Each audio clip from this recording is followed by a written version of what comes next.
All right, welcome to everyone. We'll be talking about dealing with Zone A's today, and I'm Ceil Strauss. I'm the State Floodplain Manager, and I'll be presenting with Jeff, and Jeff's going to introduce himself. Hi, everybody. My name is Jeff Weiss. To simplify it, I'm effectively the state floodplain engineer, working alongside with Ceil on a number of floodplain issues. If you haven't seen me before, you may have been familiar with Suzanne Giovanni. I'm in a very similar role that Suzanne was in when she was with the DNR. Thanks there, Jeff.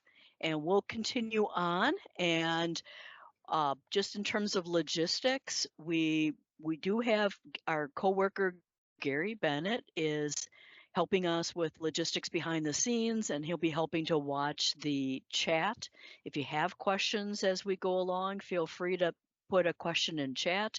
If it's something more immediate, Gary will help interrupt us and have us address those questions right away.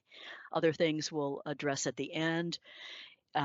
We've got a lot of slides here today, but if folks are interested in sticking around after we're done with the presentation, we'll answer questions at that time too. And at that time, you'd be able to take yourself off mute and ask questions or put questions into the chat. So moving on, the topics today, we'll talk a little bit about what the A zones are. We'll have a quick review of some terms and definitions and the regulatory overview. A lot of that's repetition of other trainings we've done recently, so I won't spend a lot of time on that. We will talk about FEMA map updates, the different stages of updates and quality, and talk about administering those A zones and where to find flood elevations and other useful resources. We'll demonstrate a couple of those. The floodplain zones that FEMA uses, they have the zone AE, E standing for elevation, being on the FEMA map, or the older maps, they call them zones A with a number behind it. The number indicating where the 10-year versus the 100-year is, basically. AO, overland flow kind of areas, AH. Those are areas where FEMA has determined flood elevations and they're on the map.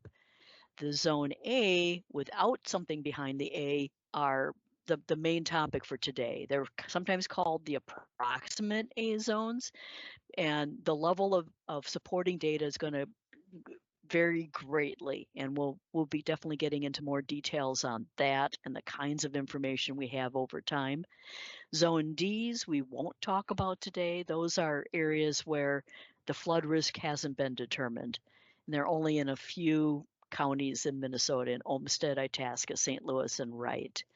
And then V zones or coastal zones are only on Lake Superior, and so we won't be talking about those either. We will be focusing on Zone A's.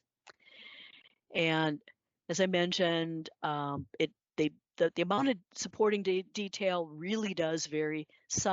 Most have little or no field work associated with them, whereas detailed studies, there was typically field work done and getting surveys of the cross-section and the culvert crossings, bridge crossings, those kinds of things. Some of the older firms, flood insurance rate maps, really have poor supporting maps. The newer ones do have typically some supporting data. And we'll talk about some of the places where we can find data where FEMA doesn't have any information. And it is a big issue in Minnesota. This map shows the red is the detailed study areas, and they tend to be along the major rivers and in the more metropolitan areas. And the A zones where we don't have data shown on the FEMA maps are all through the state. And you can see that's a very extensive network of A zones that we are dealing with. Some of the first maps that FEMA came out with, called the flood hazard boundary maps, the first quick and dirty maps they really had very little supporting information. And a lot of the times it was based on what was on the old USGS quads. The scale is poor. We've got a whole the section is shown on here, but those aren't real lines. That's just the imaginary lines that we have on the maps. There's nothing in the field to measure off of for these section lines, and this is a mile across. So those are difficult to deal with. The more modern maps, the digital maps, we at least have the nice aerial photo background, and we often do have better information, but this is what the zone A looks like. It's this light blue area, just says zone A on here. And here's another zone A over here. On the older maps, well, this is actually transitioning into the comparison with the detailed studies. On the older maps, the detailed studies, here's your high risk zone, your zone A's with elevation here. And the floodway is this hatched area on the older printed maps. And the flood fringe is the dark area that is not hatched. And the on the newer digital maps, the floodway is this red and blue hatched area. The flood fringe is the area outside the floodway, but within the zone AE, that is that light blue color. So the difference is that if we go back to our zone A, it doesn't have a hatched area. It doesn't show floodway versus flood fringe, which is an issue as we get into regulating.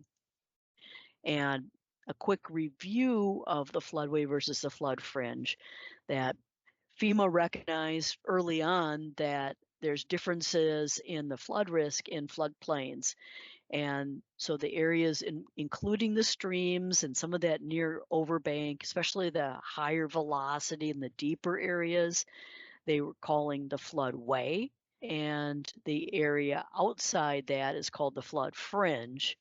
And first they would run the models, figure out what the flood elevation was in the existing floodplain, and that's the base flood elevation.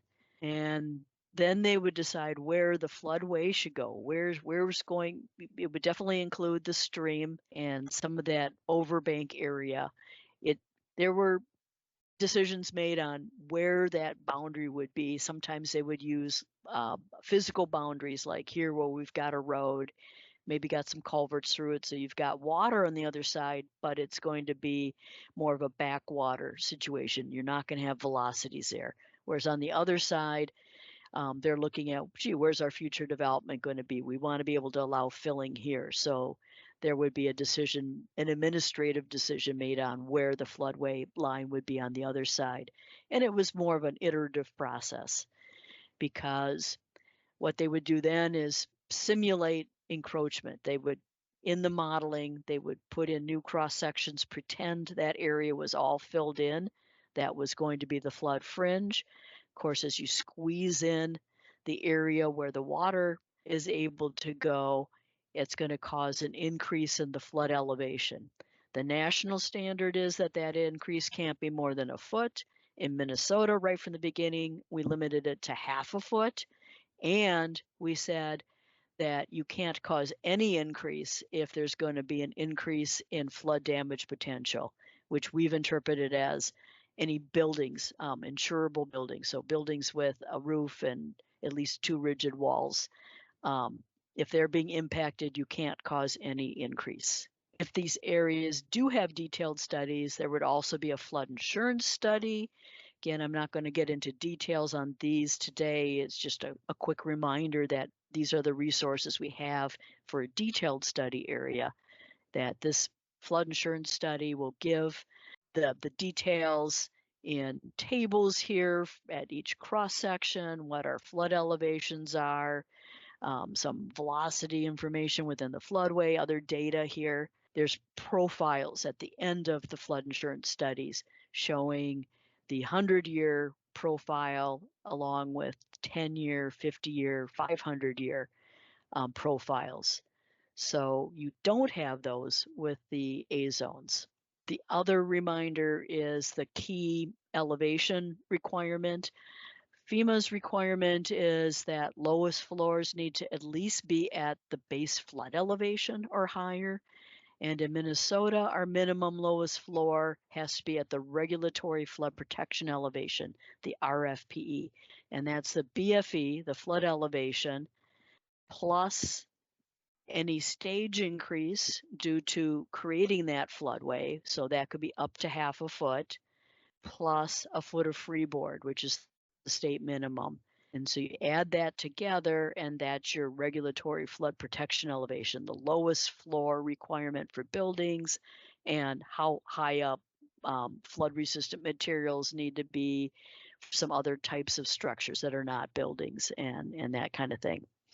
And a reminder that the freeboard's been mandatory since 1997. Before that, it stopped being mandatory for a little while, but then it went back to being mandatory. And the lowest floor requirement for buildings, there's also a requirement for fill extending around buildings and not filling in the floodway. So we do have to figure out when buildings are being built, we have to figure out where that floodway versus the flood fringe is, because buildings cannot be in the floodway. And we also need these elevations to know where the buildings can be placed. They have to be elevated properly. So again, no, in the floodway are state laws and your local ordinances that are based on. Yep, when I just saw a question pop up about whether the regulatory flood protection elevation applies in AE zones. And yes, it does. There, you still have that same minimum elevation, but in AE zones, you know where the flood fringe is. You know where the buildings can be placed. Whereas in the A zones, you don't know where the flood fringe versus the floodway is. And no development of new buildings can be in the floodway, and existing structures that are grandfathered in cannot be enlarged in any way. So no additions, no building up a second level, that kind of thing. And any other development, any grading, bridge crossings, culverts, if they're floodway, they have to demonstrate no rise. And no rise means 0.00 foot, not just, oh, it's minor, it's not a big deal. That FEMA will be looking for 0.00 as that demonstration of no rise. Now, in the flood fringe, whatever's allowed in the underlying zoning is allowed, and we need to figure out what the flood elevation is and figure out the stage increase so we can determine that regulatory flood protection elevation. But because the modeling assumes that flood fringe is filled, we don't have to determine whether there's a rise due to that development. With the general floodplain in the ordinance, that's the A zone areas. And we do have some detailed study areas where we know the elevations, but they didn't determine the floodway. If it's an A zone or one of these AE zones without a floodway, basically the ordinance says no structures unless you demonstrate it would be in the flood fringe. Any development, any of the other kinds of grading, culverts, bridges, that kind of stuff could be allowed if the local ordinance allows that, but they'd have to show that they're not causing a rise of more than more than half a foot, and that there's no impact to existing structures. So we'll refer to that as the allowable rise, which is different from the no rise, which is again very strict, 0.00 feet. But in the A zone, AE zones without a floodway, we've got a lot more flexibility as long as you're not impacting buildings. So here's an example of an A zone. This is one where, and we'll be getting into a lot more detail about our pink lines. Basically, these are cross sections for a model that was done. Usually it's a HEC-RAS model, and we have a layer available on a state viewer. It's not on the FEMA maps. You don't see these lines. You don't see these elevations on the FEMA maps. We do have supporting data in more of the state as time goes on, and so really helpful for administering those regulations. But again, you're going to say no buildings are allowed in these areas unless they do the analysis of the floodway versus the flood fringe. But the good news is at least you know what the flood elevations are. And in the past, we did not have good data, and we had to figure out what the flood elevations were, and so that we could keep the buildings above and outside of that flood plain area, that zone A. In our quick guide, our Minnesota Floodplain Management quick guide, we do have a page that also summarizes what I've just been talking about, that if it's an area where it's zone A or an AE where the floodways haven't been delineated, no new buildings, no improvements or no substantial improvements, no additions to existing non-conforming legal buildings. Other development, you need to show the allowable rise, that there's no more than a half a foot increase due to that new bridge crossing or culvert crossing or grading or whatever it is that is being proposed in that area, and no rise if there's existing buildings that would be impacted. Oh, and this also reminds us that in federal regulations, and this Code of Federal Regulations, it specifies for bigger developments, those that are 50 lots, or maybe it's not a residential development, maybe it's a commercial or other type of development that's 5 acres or bigger, that they must do a more detailed evaluation if they're going to put any of the development in the floodplain. And that, again, is based on federal requirements. So we'll be getting into more detail on this. Jeff will be talking about this more. But in general, our maps have gone through different stages. Those first ones were really quick and dirty. The paper maps, a lot of areas have no supporting information, and our earliest map modernization didn't have as much support.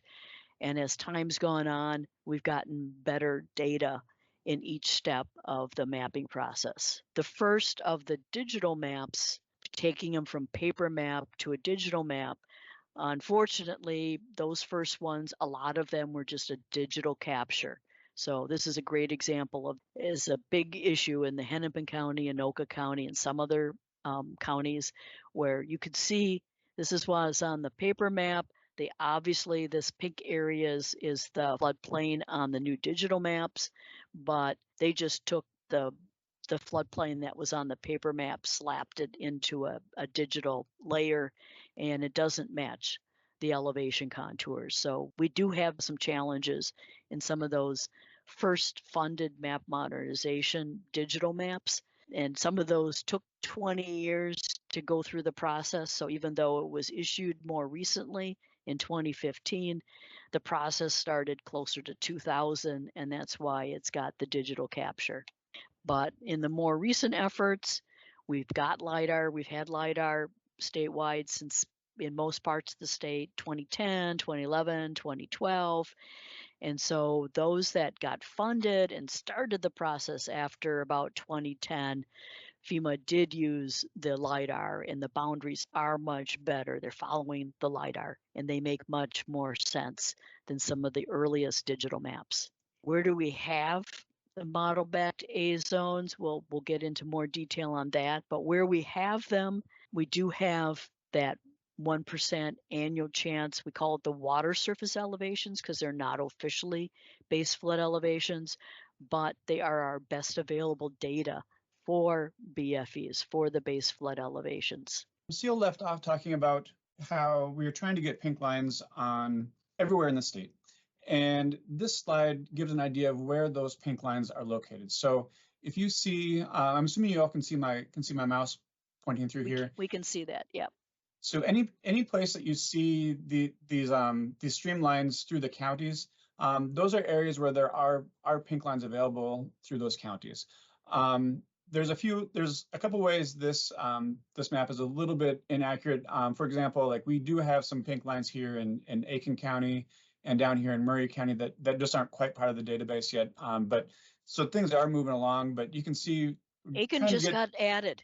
Oh, did it? Oh, good. Yes. So we're trying to get these pink lines available for everywhere around the state. And the other thing I want to point out on this slide too, if you see these smiley faces or the asterisks or the pluses, the other notes on here, that kind of shows that these counties are in various progresses or various steps in the progress for updating those maps and providing better data. So while there is, for example, St. Louis County here, that just finished the appeal period and that's scheduled to go be an effective map here later on this year, whereas other counties are further on the line. Some of these other counties, I'll pick on here in kind of west central Minnesota, where you don't see some of those pink lines.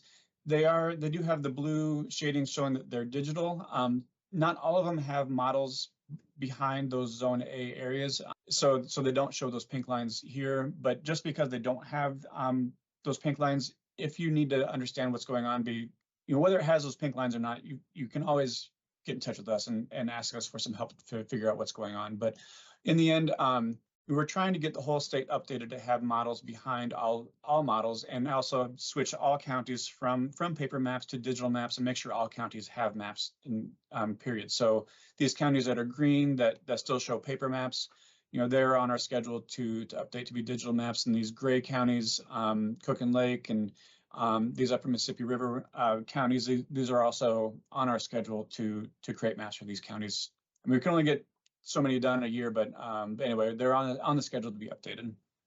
And to be able to access this map, there is this, we have this website with a lot of great information on it. So there's a whole bunch of things you can find on here. You can find the map we just referenced, a whole bunch of other great information and links on this website. So if you click on FEMA map updates, you'll get, a very similar map that I was just showing you. It doesn't have all the smiley faces and pluses and things like that. That's our own notation for some of these presentations, but it does give you an idea of where things are on the update process.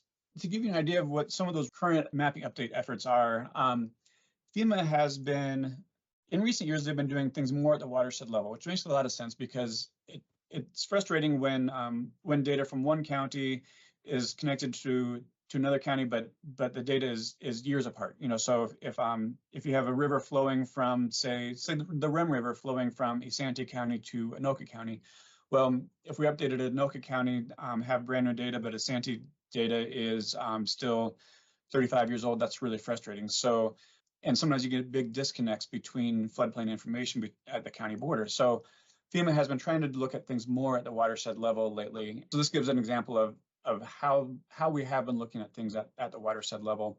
So you can kind of get a feel of these different HUC-8s that we have been looking at and which counties have been covered. To give a further idea of things that we are actively working on right now within the Minnesota DNR, we're actively working on finishing maps in Murray County, Aiken County, and Rock County, in addition to working in the Twin Cities HUC-8. Those things are active mapping projects that we are working on. So hopefully these counties will all be, I mean, the whole process takes several years, so these won't be all finished next year by any means, but if you tune in year after year, you will see these counties being finished off and updated in the foreseeable future. Another thing that FEMA likes to do is what's called the Discovery Project. So the Discovery Project is a project that's at the very beginning of the overall FEMA mapping update process. And the point of the discovery process is to assess the current mapping situation and try to figure out if it makes sense to update the maps in that particular county or watershed. So we have initiated a few different discovery projects in recent years, and this slide summarizes some of those. So we did complete discovery process in Rum River HUC-8 and Ottertail River HUC-8. So this slide shows those counties that were included in those projects. And we're also working on and other HUC-8 and other discovery projects, Snake River, Lower Minnesota West, and a little bit of Becker County and Cook and Lake County. So I highlight some of these counties too here because if we come back to the slide, you can see some of those counties on here don't have the dots, like Knabec County here doesn't have a dot, but we're hoping that process keeps moving along because that county needs to be updated. Ottertail, Becker County, those were in there too. So that this discovery process helps move these counties along into the overall process eventually. Another one of the links out of this website is a table that gives you an idea of the overall update process. And that's what this table looks like. So the hyperlink here in the slide will get you here as well. But this gives an idea of where things are. For example, Chippewa County here, Chippewa County is moving along. It's right now in the 90-day appeal period, and we have some estimated dates about when the map would become effective. So as more information is known about the process for each county, then this table gets updated. So that way, so if you are concerned about a particular county, you can consult this table to understand approximately when things are expected to proceed, or even just a quick reference about when the maps became effective. As I said before, we are trying to get all these counties updated with models behind those A zones. So when I say a model-backed A zone, that means that if there is a zone mapped, there is a model behind it that says this is what the data should be. So I'm going to talk a little bit about what does that mean here a little bit. So one of the great things about having these pink lines is, as Ceil was describing, we show on our viewer, the lake and flood elevations online viewer, it shows those elevations for each and every cross section. If you have a zone AE area, those elevations are shown on the FEMA maps as well, and they're shown on the lake and flood elevations online viewer as well. But like Ceil was saying, these elevations and the cross sections for the zone A's are not shown on the FEMA maps. So it's great that we were able to show these on this website, because they end up being a great reference, a great quick reference for lots of areas around the state. So for instance, if somebody wanted to be building a new house on this farmstead here, we could quickly consult the elevations here on El Fio and understand what that BFE adjacent to this farmstead, what this farmstead is. One of the slides that Ceil is showing that there's different steps in updating the maps. There's different stages of the modernization process, going from the paper maps to digital maps.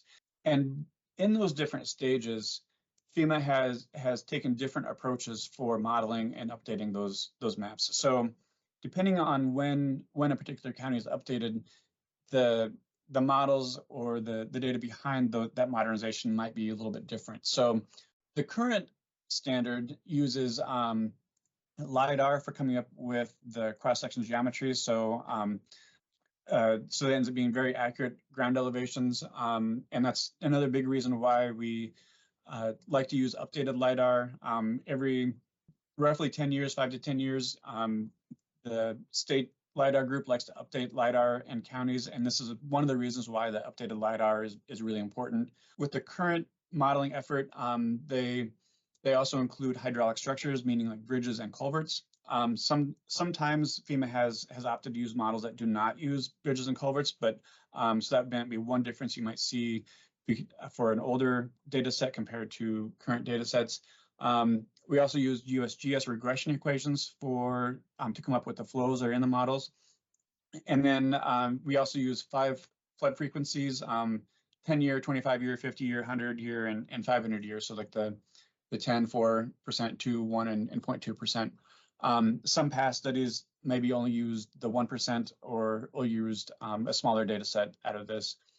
And then most counties also include something called the changes since last firm. So it provides a data set comparing the new maps to the old maps. That way it's a quick reference to see what has changed between the different data sets. Hey, Jeff, someone asked if TP40 is used. Oh, good question. In the past, that's a great question. In the past, yes, TP40 was used in some cases to come up with the flows for some of these models.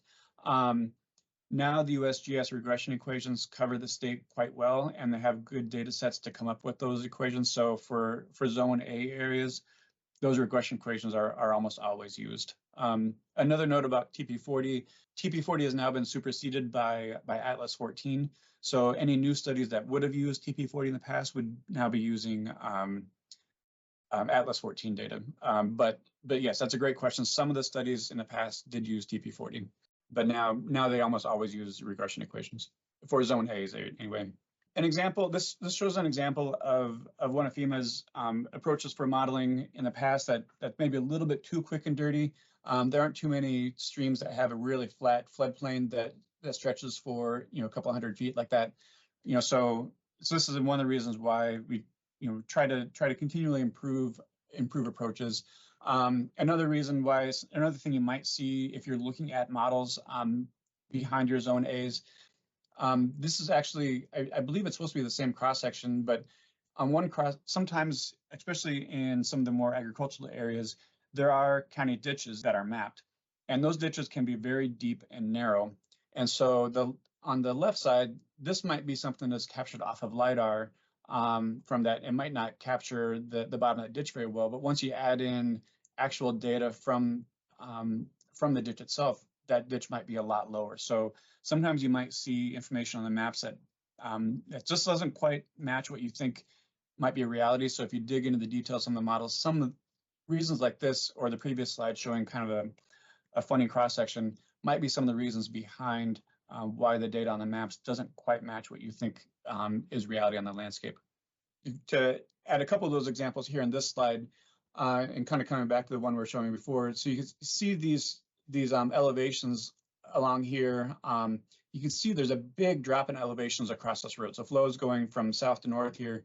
You can see there's about a 7-foot drop in elevation across the road. If you see something like that in the maps, you might want to know why that is the case. And you can dig into those details to try to figure out what it is. It could be a combination of the modeling approach that I was showing in the previous slides. Like it could be just a lack of detail in the cross section. Maybe that channel detail isn't there, or it could be something. In this case, if that channel detail isn't there, that might lower the flood elevation quite a bit upstream. Or sometimes we have found that the culvert information in that road might be underestimated. Maybe somebody was conservative and estimated it at a 3-foot culvert underneath that road, but in reality, it's a 5-foot culvert going through that road. So that ends up backing water upstream of that road quite a bit.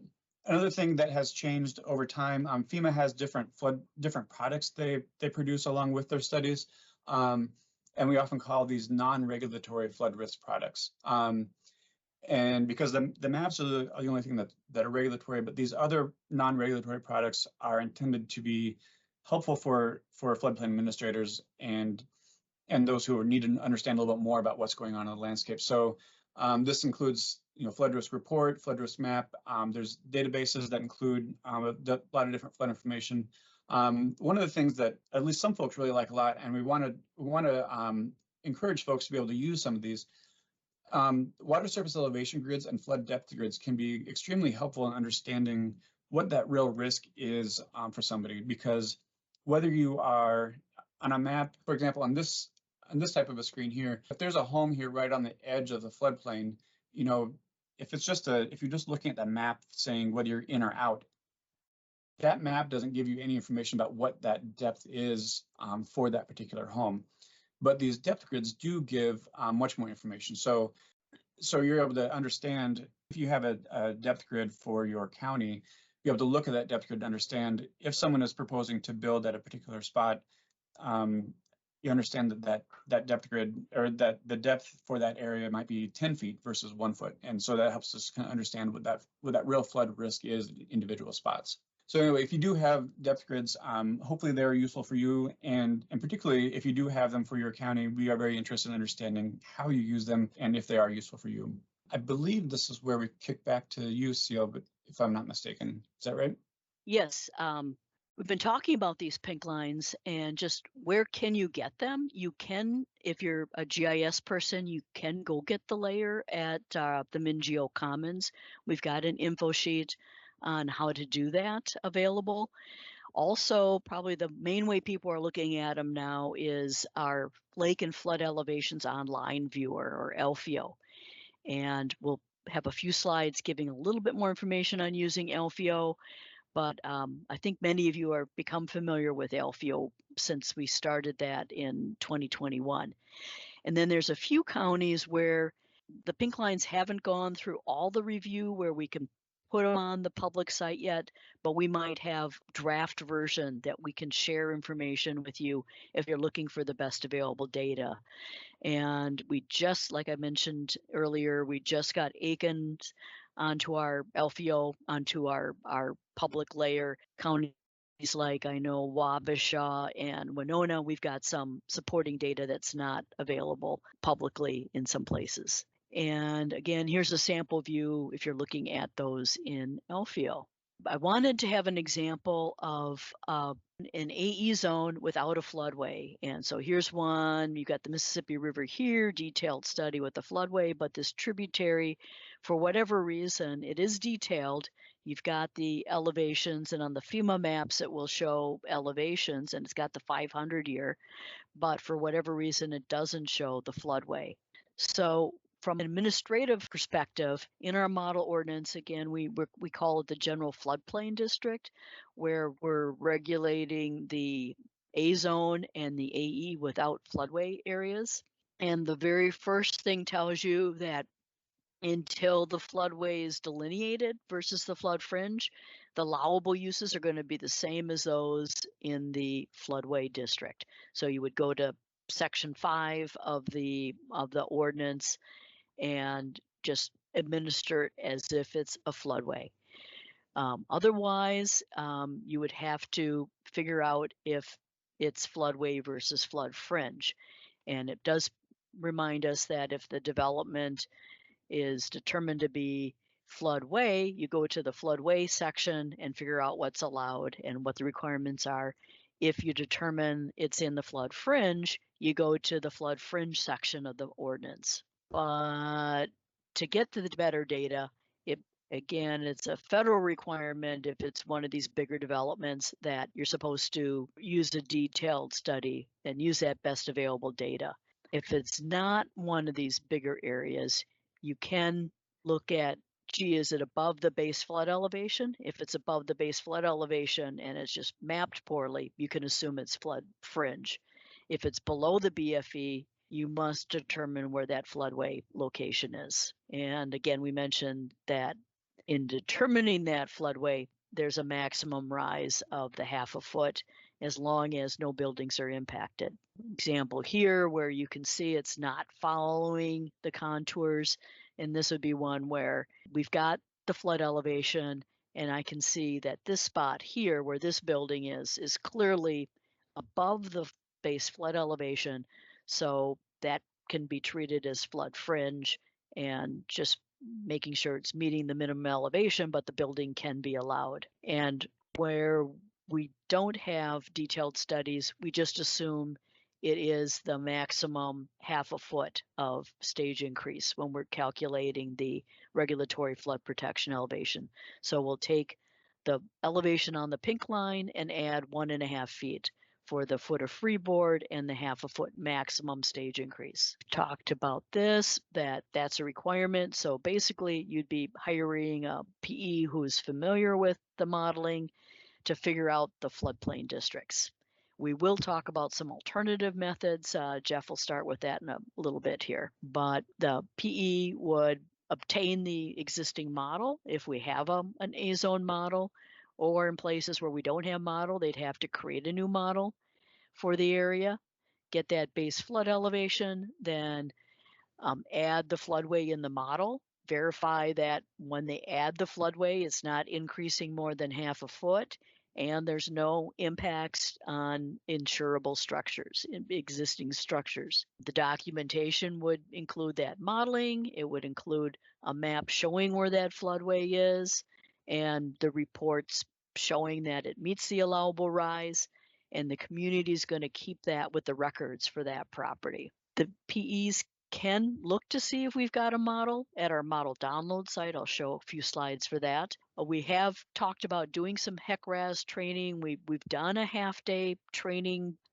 that's probably not for the engineers that are doing the detailed modeling. They'd already be familiar with these models, but if you want to, as a local official, learn a little bit about that, or some of you who work with it on a more occasional periods might want to learn how to open a HEC-RAS model and see what's in there, or maybe look at trying out, gee, if I put in this size culvert, what would that do in this area? So we are looking to offer that in the future.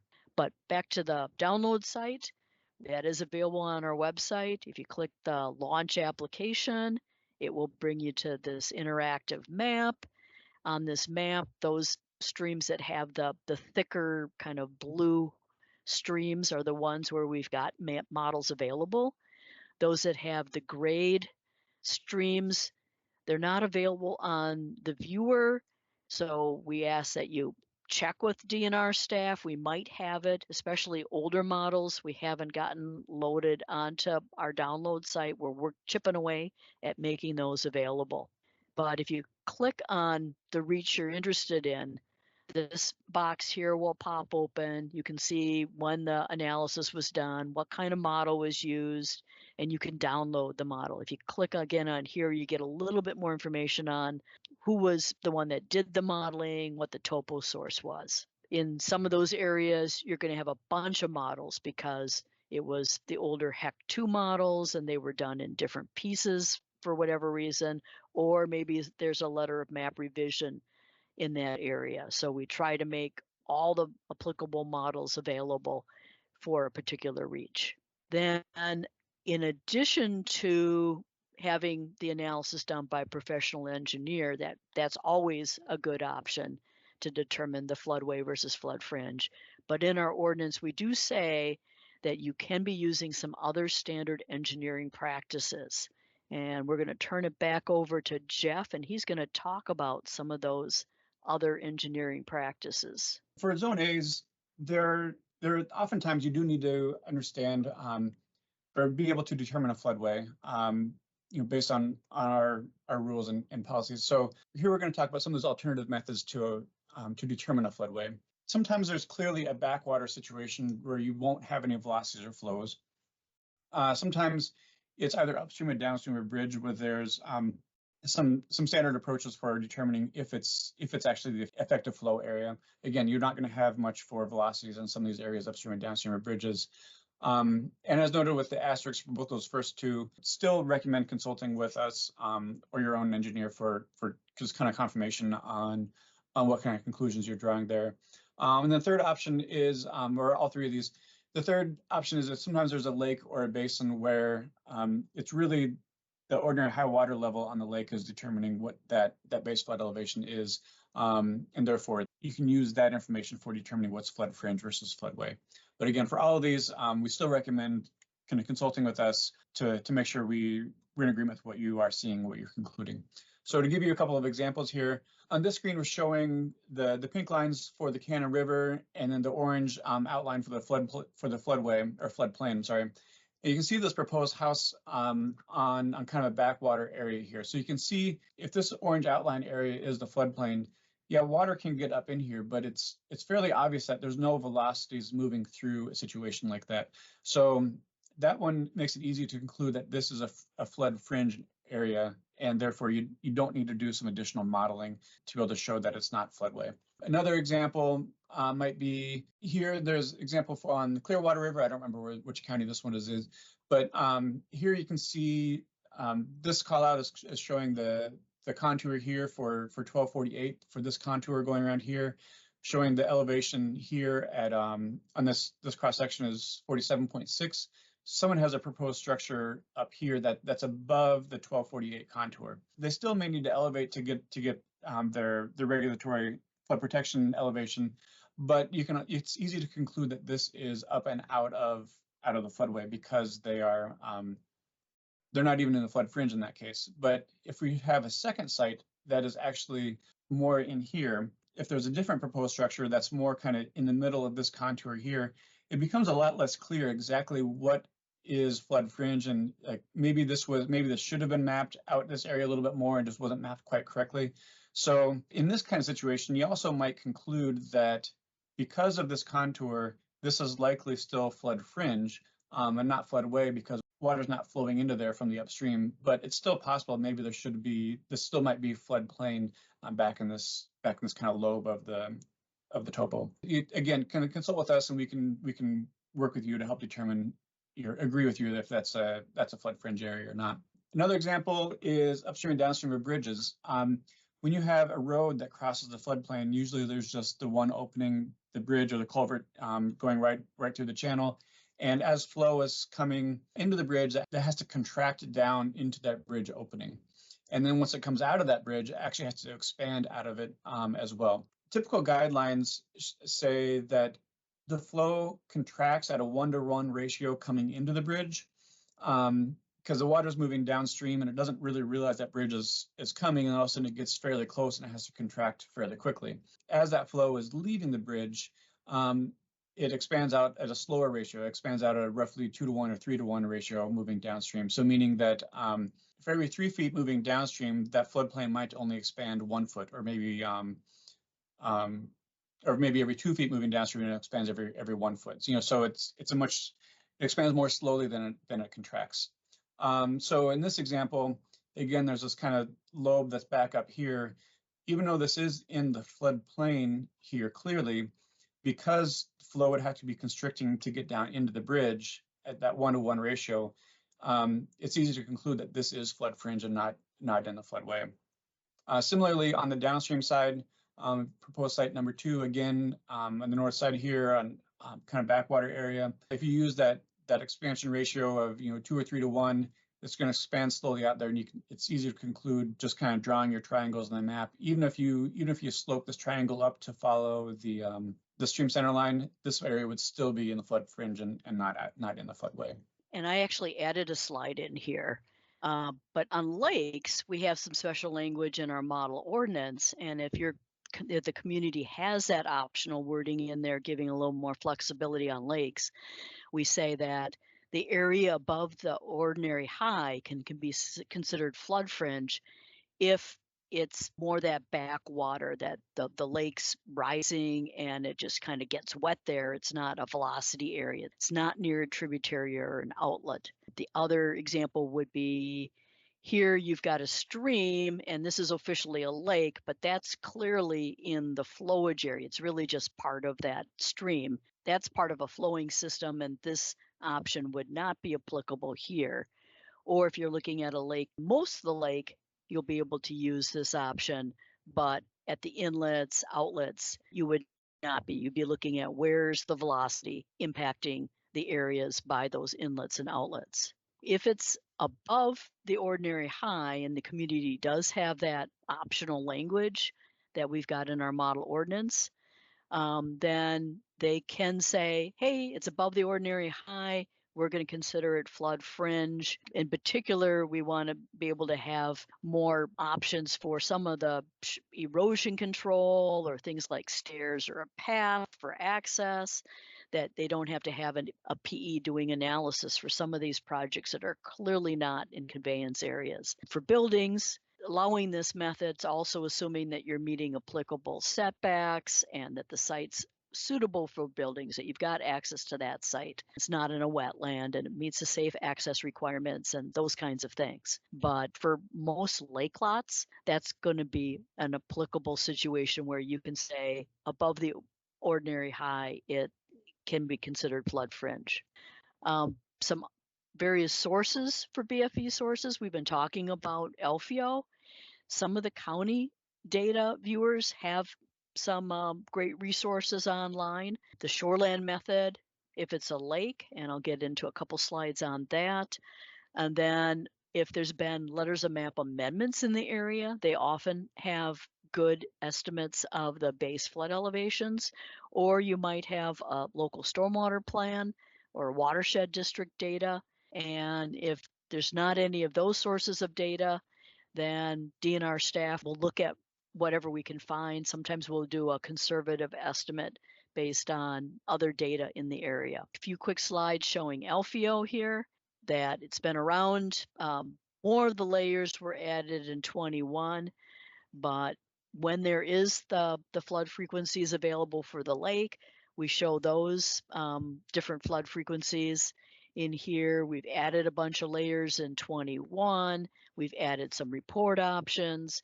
We have an article with some hints here in July of 21 Water Talk. Here's your basic options when you go in there. Is we've got a bunch of different layers. We've got a bunch of different backgrounds. You can do measuring of lines. You can measure areas. We've got a tool to see what the latitude longitude is. We've got a couple print options. Here's a lake example. If it's got the darker color like this, we've got published elevations on there. If you click on there, you'll see these different flood elevations right on there. If you hit this, it's kind of a little docking thing. It'll set it off to the side. And then we also more recently added the ordinary high, highest recorded elevations right in there for the lakes that have that information. Here's another example, a report for the lake information. That's the basin report.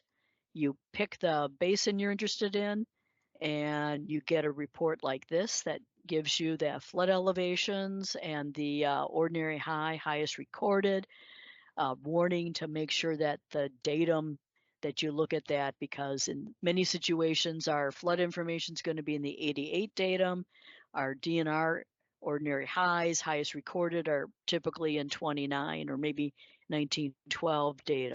Other information for some of the lakes, it varies what we've got. Some of them just say check with DNR staff. Here's an example where DNR staff might have more information, but we do show the ordinary high, highest recorded here. And if it's got one of two or two of two, sometimes you have to advance to see the data if there's multiple basins for that lake. Then we were showing these examples with the streams and cross sections. Again, the estimated 1% water surface elevation layer is a default layer.